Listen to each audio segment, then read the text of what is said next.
Volver a casa no era garantizado. ¿Y sabes qué es peor? Ellos lo sabían antes de comenzar. Cada hombre que tomó piedra aquella mañana sabía que podía no ver la puesta del sol. Cada padre que besó a sus hijos sabía que tal vez era la última vez. Cada mujer que se quedó en la puerta sabía que podía volverse viuda antes del anochecer. Y aún así fueron. Aún así comenzaron. Aún así continuaron. 445 años antes de Cristo. Jerusalén no es ciudad, es cementerio. 150 años de ruina ininterrumpida. Pero aquí está el detalle macabro que cambia todo. Cuando los babilonios destruyeron Jerusalén, no removieron los muertos, los dejaron pudrirse ahí mismo. 150 años después, huesos humanos todavía están mezclados con los escombros. Imagina remover una piedra grande y encontrar un cráneo mirándote. Imagina cavar fundación y tropezar con costillas de alguien que murió generaciones atrás. Los trabajadores no estaban solo reconstruyendo ciudad, estaban desenterrando necrópolis gigante. Arqueólogos confirman esto. Excavaciones modernas en Jerusalén revelan capas de ceniza compactada con fragmentos óseos mezclados. La violencia del año 586 a.C. dejó marcas que permanecen hasta hoy. Pero hay algo infinitamente peor que nadie te cuenta. La obra llevó 52 días. Todo el mundo conoce ese número. Parece rápido, ¿no? Impresionante hasta. Pero, ¿sabes cuántas horas por día trabajaban? El texto bíblico da la pista. Desde el rayar del alba hasta el aparecer de las estrellas. Alba, estrellas. Esto no es jornada de 8 horas, son 16, tal vez más. En el verano de Judea, donde el sol derrite piedra y el calor pasa fácil de los 45 grados. Sin agua suficiente porque los pozos están fuera de la zona segura. Sin comida adecuada porque nadie está plantando. Todos fueron convocados para construir. Y aquí está el dato médico que cambia todo. Deshidratación severa combinada con esfuerzo físico extremo mata en horas. No días, horas. Tu cuerpo simplemente se apaga. Riñón deja de funcionar. Corazón se dispara hasta trabar. Caes y no te levantas más. ¿Sabes qué significa esto? Significa que, considerando las condiciones extremas, decenas probablemente morían toda semana, no de espada, de colapso, cuerpo desistiendo. Estudios sobre construcciones antiguas en Egipto y Mesopotamia muestran tasa de mortalidad entre 10 y 20% en proyectos de ese porte. Aplicando esa lógica al contexto de Jerusalén, con base en estimativas de miles de trabajadores involucrados, estamos hablando de cientos, posiblemente hasta 2,000 muertos. Pero nadie registró. Porque morir de agotamiento no era noticia, era esperado, era el precio. Y aquí viene la parte que te va a dejar boquiabierto. ¿Sabes de dónde venían las piedras? No había cantera próxima con material nuevo. Reciclaban bloques de los propios muros destruidos, los mismos que los babilonios derribaron. ¿Parece inteligente? Sustentable hasta. Pero hay un problema técnico que ingenieros modernos identifican. Piedras expuestas a fuego intenso, como las quemadas durante la invasión, pueden quedar comprometidas estructuralmente. Se rajan por dentro. Pierden resistencia. Parecen sólidas por fuera, pero probablemente tenían puntos débiles invisibles. ¿Y sabes quién sabía esto? Todo el mundo. Sanbalat, el gobernador enemigo, no estaba solo humillando cuando se burló. Si una zorra sube, ese muro cae.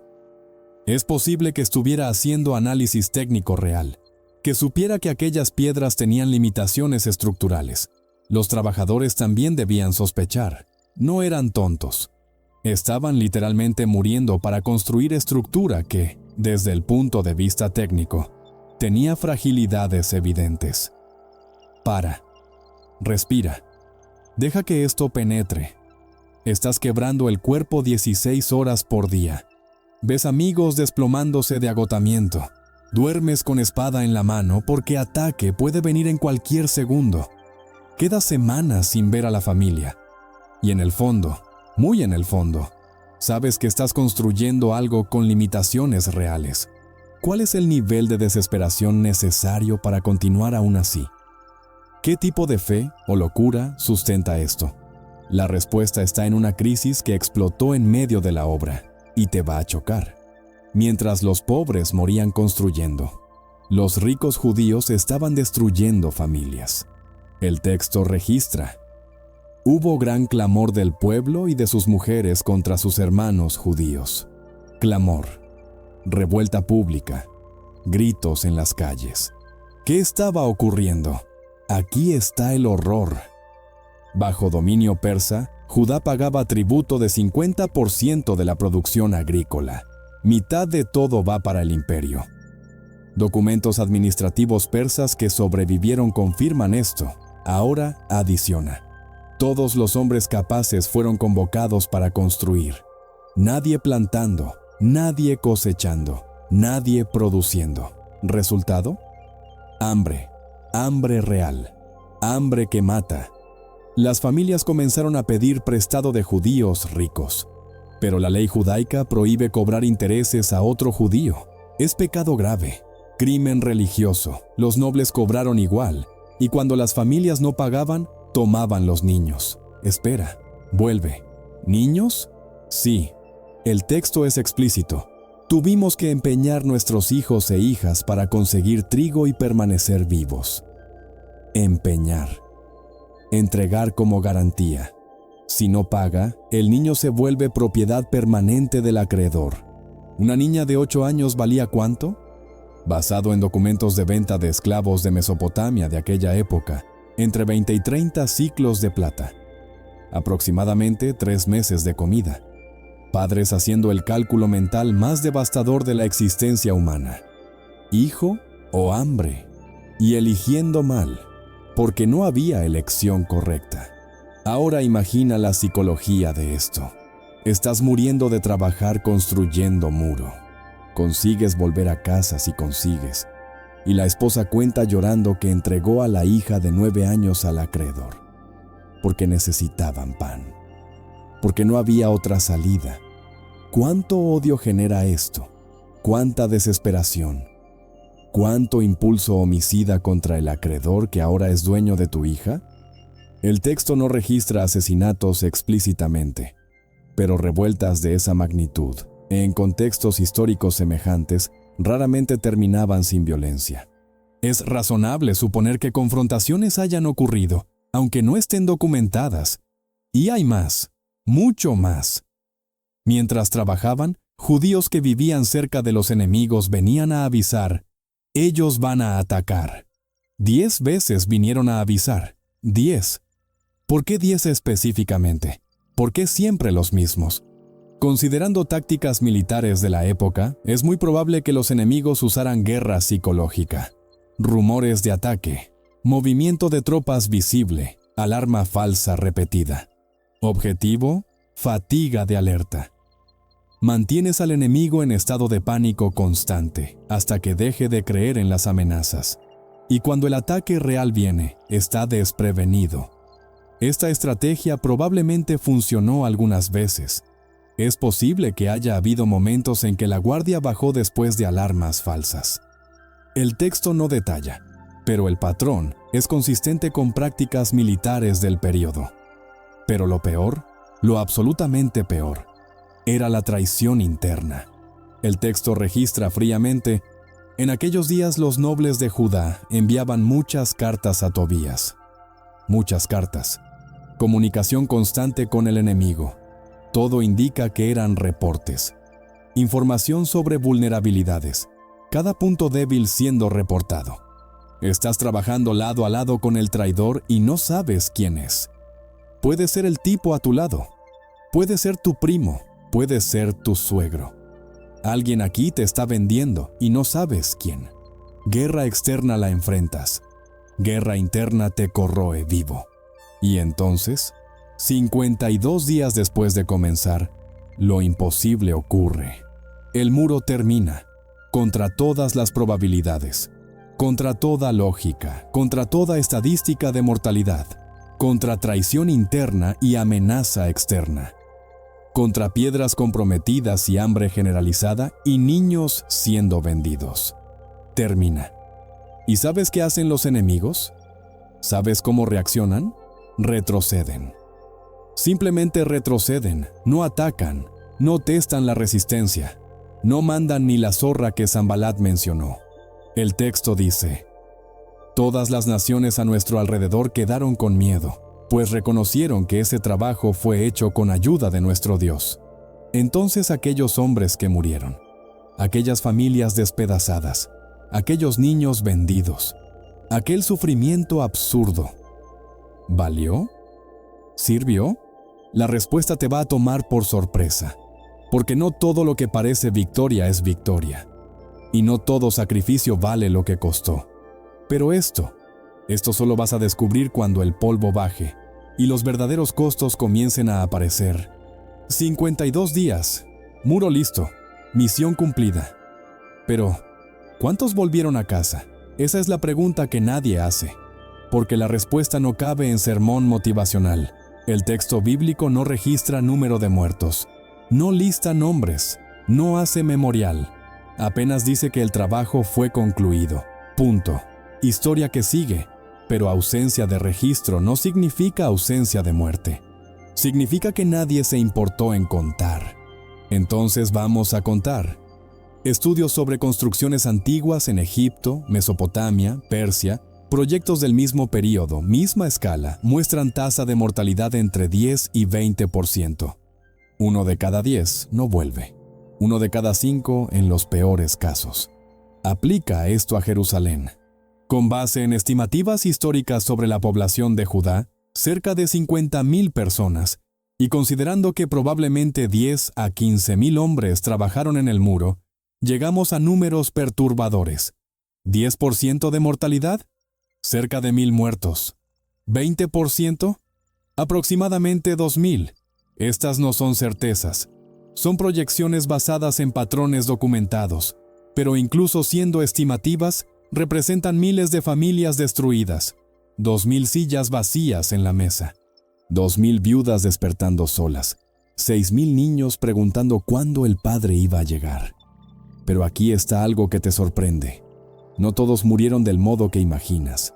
Claro, hubo muerte violenta, caída de muro, accidente brutal. Pero, ¿la mayoría? La mayoría murió de forma bien más silenciosa. Un hombre está cargando piedra bajo sol abrasador. Cuerpo deshidratado porque agua nunca es suficiente. Corazón comienza a acelerar intentando compensar. Acelera más y más. Y de repente simplemente para. Cae. 32 años. Deja esposa y 4 hijos. Causa oficial. Nadie sabe. No había autopsia, apenas el corazón de él paró. Pero, la verdad, trabajo mató. Solo que despacio, invisiblemente. ¿Y sabes lo peor? ¿A dónde fueron a parar esos cuerpos? Con base en prácticas funerarias de la época, es muy probable que hayan sido llevados a fosas comunes fuera de la ciudad. Entierro rápido, sin ceremonia, porque miles todavía estaban trabajando. Un hombre muere de mañana. A la tarde ya está enterrado. ¿Y su grupo? Vuelve a la misma sección del muro como si nada hubiera ocurrido, porque piedra no va a levantarse sola. Imagina recibir la noticia. Eres esposa esperando en aldea a 6 horas de caminata. Mensajero llega. Su marido murió en la construcción. Primera pregunta. ¿Dónde está el cuerpo? No sé. Fue enterrado en algún lugar cerca de la obra. Nunca ves el cuerpo. Nunca tienes despedida, nunca tienes tumba para visitar. Apenas vacío repentino donde persona solía estar. Pero espera, porque ahora viene algo diferente. No todos los que no volvieron murieron. Deja que esto entre despacio. Algunos simplemente desaparecieron. Hay registros históricos, no en Nehemías, pero en otros textos de la época, de hombres que iban a trabajar en grandes construcciones y acababan quedándose. No por elección, sino porque perdieron conexión con casa, porque quedaron heridos y no conseguían hacer viaje de vuelta, porque se endeudaron con proveedores locales. Es razonable suponer que casos semejantes hayan ocurrido en Jerusalén.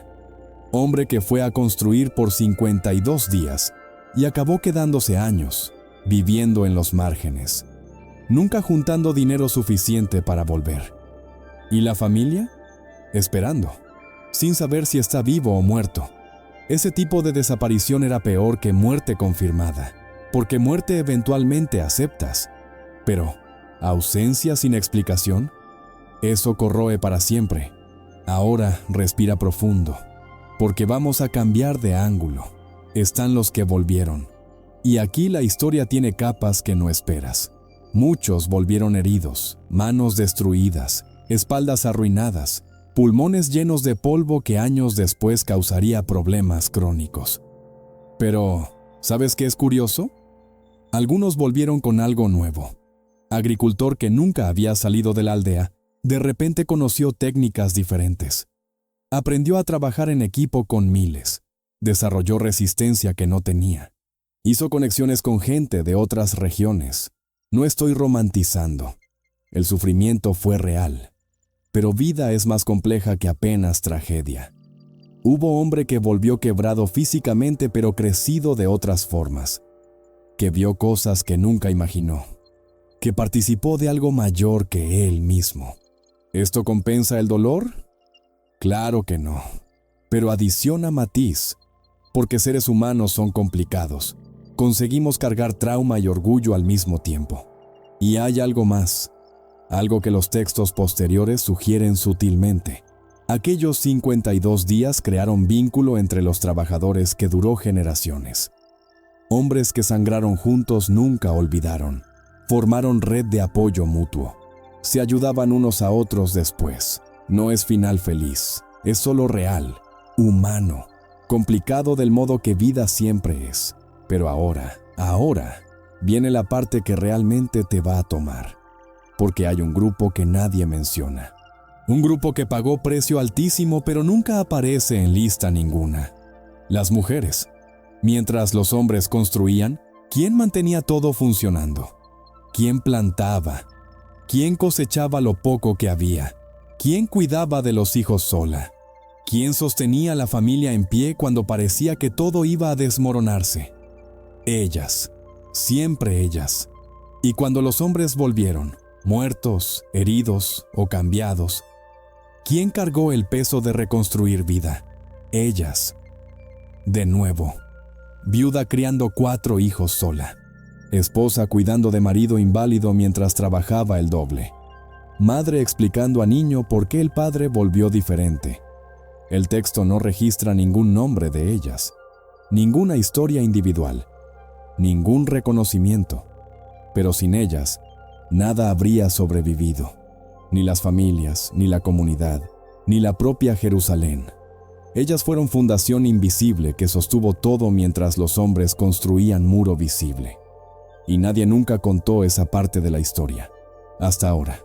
Entonces, cuando escuches sobre los 52 días gloriosos, recuerda de los cientos, tal vez miles, que nunca volvieron. Recuerda de los que volvieron quebrados pero sobrevivieron aún así. Recuerda de los que desaparecieron entre las grietas de la historia. Recuerda de las mujeres que sostuvieron todo mientras el mundo se desmoronaba. Porque volver a casa no era garantizado. Pero hay una última pregunta. La más importante de todas. ¿Valió la pena? Aquel muro que costó tanta sangre, tantas lágrimas, tantas vidas despedazadas, ¿él al menos cumplió el propósito? La respuesta te va a dejar sin palabras, porque lo que ocurrió con aquel muro en los años siguientes, nadie, absolutamente nadie, te contó todavía. Y cuando descubras, vas a repensar todo lo que acabas de escuchar. ¿Valió la pena? Miles de muertos y heridos, familias despedazadas, todo por aquel muro. Entonces, él al menos duró, ¿cierto? ¿Al menos protegió Jerusalén? La respuesta te va a sorprender. Aquel muro nunca fue testado militarmente durante la vida de aquella generación. Ningún ejército atacó, ninguna invasión ocurrió. Los enemigos retrocedieron. Y aquí está el detalle fascinante. No retrocedieron por miedo del muro en sí. El texto es claro. Cuando todos nuestros enemigos supieron esto, Quedaron con miedo y perdieron la confianza, pues reconocieron que ese trabajo había sido hecho con la ayuda de nuestro Dios. Deja que esto entre despacio. No fue la ingeniería que intimidó, no fue la altura de las piedras, fue lo imposible haber ocurrido. 52 días, contra todas las probabilidades, contra traición, contra amenaza, contra hambre y muerte. Y aún así, terminó. Esto aterrorizó a los enemigos más que cualquier fortificación, porque percibieron, no estaban luchando contra piedras, estaban luchando contra pueblo que tenía a Dios de su lado, y esto cambia completamente cómo miras todo el sacrificio. Aquellos hombres no murieron construyendo defensa militar común, murieron participando de milagro sucio, sangriento, caro, pero milagro aún así. Ahora viene algo que nadie menciona. Jerusalén no se volvió potencia después de la reconstrucción. No prosperó económicamente. Continuó provincia pequeña en el imperio persa. Pero algo diferente ocurrió, algo que solo queda claro en el panorama mayor. Aquel muro cambió identidad del pueblo permanentemente. Antes de la reconstrucción, judíos que volvieron del exilio estaban fragmentados, desorganizados, sin sentido claro de quiénes eran, perdiendo identidad a poco. Después, completamente diferentes. Aquellos 52 días forjaron unidad que no existía, crearon memoria colectiva, establecieron que ser judío significaba algo específico, algo que valía la pena defender. No fue solo muro que construyeron, fue identidad nacional, conciencia colectiva, sentido de propósito compartido, y esto sobrevivió siglos, sobrevivió invasiones, sobrevivió diásporas, sobrevivió intentos de borrar Israel del mapa, porque muro de piedra puede caer, pero muro de identidad, ese es indestructible. Y aquí se pone profundo. ¿Nehemías sabía esto? ¿Él planeó conscientemente? Probablemente no, al menos no completamente.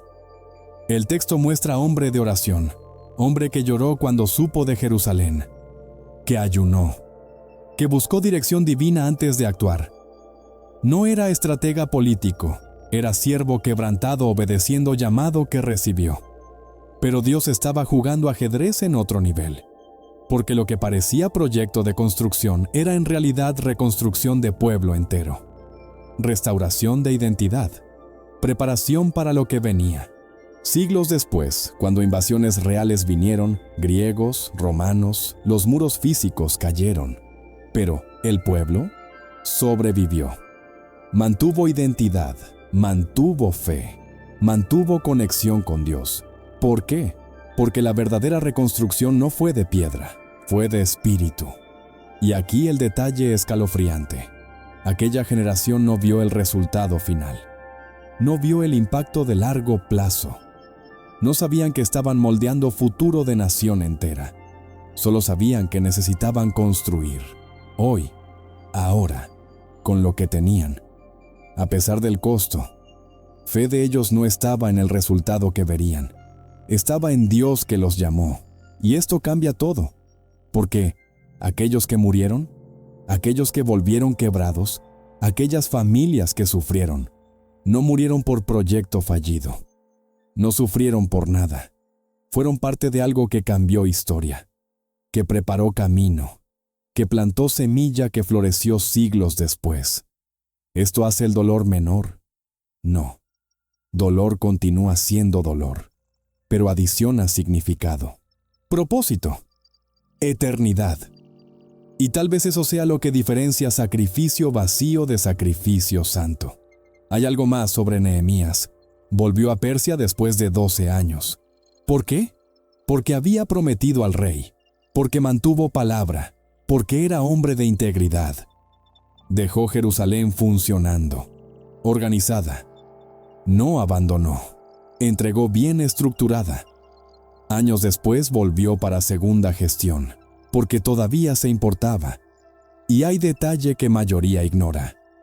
Nehemías no cobró salario de gobernador. No sobrecargó al pueblo con impuestos extras. ¿Por qué? Porque el pueblo ya estaba sobrecargado. Él veía, se importaba, cargaba peso junto. No era perfecto, pero era fiel, y eso importa. Entonces, cuando miras el costo, muertes, heridas, trauma, no es líder cruel sacrificando peones. Es líder obediente guiando pueblo a través de tarea imposible que Dios llamó, y sangrando junto en el proceso. Ahora, la pregunta final. Si pudieras preguntar a aquellos trabajadores, ¿valió la pena? ¿Qué dirían? Probablemente no hay respuesta única, pero el texto sugiere algo. Cuando el muro terminó, el pueblo celebró. Hicieron fiesta. Dedicaron los muros con alegría genuina, porque sabían, en el fondo, que habían participado de algo sagrado. ¿Esto borra el dolor? No. ¿Esto resucita muertos? No. Pero ofrece algo que nada más ofrece: significado eterno. Y tal vez sea eso lo que separa sufrimiento que destruye, de sufrimiento que transforma. No es ausencia de dolor, es presencia de propósito. Aquellos hombres sufrieron, algunos murieron, muchos volvieron quebrados, pero no sufrieron vacío, no murieron por nada. Fueron parte del plan de Dios para restaurar Israel, para preparar camino, para construir fundación que sostuvo generaciones. Y siglos después, cuando Jesús nació en Israel que todavía existía por causa de aquel sacrificio, cuando Él caminó por Jerusalén que tenía identidad por causa de aquellos días, cuando murió y resucitó en la ciudad que sobrevivió por causa de aquel muro, aquellos que nunca volvieron fueron parte de eso, parte de la historia de la redención, parte del plan eterno. Y esto cambia todo, porque significa que ningún sacrificio hecho en obediencia a Dios es desperdiciado. Ninguna lágrima es olvidada. Puede no hacer sentido en la hora, puede doler demasiado, pero cuando estás del lado de Dios, obedeciendo llamado verdadero, tu sacrificio tiene peso eterno. Tiene significado que trasciende dolor, y tal vez sea por eso que aquellos hombres construyeron incluso sin garantía de volver. Porque en el fondo sabían, no estaba sobre ellos, estaba sobre Dios. Y Dios no desperdicia sacrificio de quien Él ama. Entonces, si estás en medio de algo que cuesta más de lo que esperabas, si estás construyendo sin ver resultado, si estás sacrificando sin saber si vale, recuerda, volver a casa no era garantizado, pero propósito eterno era. Muchos murieron, pero no por nada. Dolor fue real, pero significado fue mayor. Si esta historia te conmovió, suscríbete ahora, porque ningún otro canal te va a contar la Biblia así, sin filtro, sin romantización, solo la verdad cruda. Publicamos video nuevo toda semana. Historias que van a cambiar cómo lees la palabra. Y deja en los comentarios, ¿qué parte te impactó más? Leo todos.